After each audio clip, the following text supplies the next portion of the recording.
போராடி இருப்போம் சார். கல்வி அமைச்சர் வந்து எங்களை சொல்றாரு குடும்ப உறுப்பினர் இவங்களா, குடும்ப உறுப்பினர் அவங்க வீட்டு குடும்ப உறுப்பினர் நாங்கள படிச்ச ஆசிரியர்கள் தானே சார் இருக்காங்க சார் வந்திருக்கோம். நீங்க சொன்ன தேர்தல் வாக்குறுதியை நிறைவேற்ற சொல்லி தானே சார் இங்க வந்திருக்கோம். அதை செய்யுங்க சார்.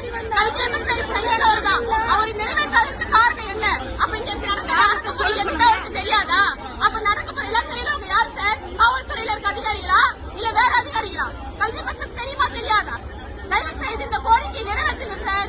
நீங்க சொன்ன தேர்தல் வாக்குறுதி நிறைவேற்றுங்க சார். நாங்க கேட்கிறோம் சார். 311 அவங்க சொன்னதான் கேட்கிறோம். நீங்க கோரிக்கை நியாயமானது அப்படின்னு அவங்க ஒத்துக்கிட்டு இருக்காங்க. சரியா? நாங்க 16 வருஷமா போராடி இருக்கிறோம். நாங்க போராட்ட காலத்துல இப்படி இருக்கும்போது ஸ்டாலின் சார் எதிர்கட்சி தலைவரா இருந்தாரு. அப்ப வந்து எங்க சார் கைய பிடிச்சி நாங்க இந்த கோரிக்கை நியாயமானதுதான், கழக ஆட்சி வந்த உடனே நாங்க செய்திருவோம் சொன்னாங்க. 4.5 வருஷம் ஆச்சு சார். அவங்க செய்யல. ஒவ்வொரு வாட்டி போராட்டத்தையும் செஞ்சிரும் சொல்றது நம்பி நாங்க போயிட்டு இருக்கிறோம். இப்பயாவது அவங்க எங்களுக்கு பதில் சொல்லணும்ல. கல்வி அமைச்சர் எங்க போனாரு? பதில் சொல்லாம என்ன பண்றாங்க? அவங்க வீட்டு பொம்பளையில இப்படி ரோட்ல இருப்பாங்களா? வெள்ளம் தமிழ் பெண்கள் சொல்றாங்க. அப்ப நாங்க யாரு இந்த ஜனநாயக நாட்டுல? எங்களுக்கு போராட உரிமை இல்லையா? அவங்க எங்களுக்கு பதில் சொல்லணும். அப்பதான் எங்க போராட்டம்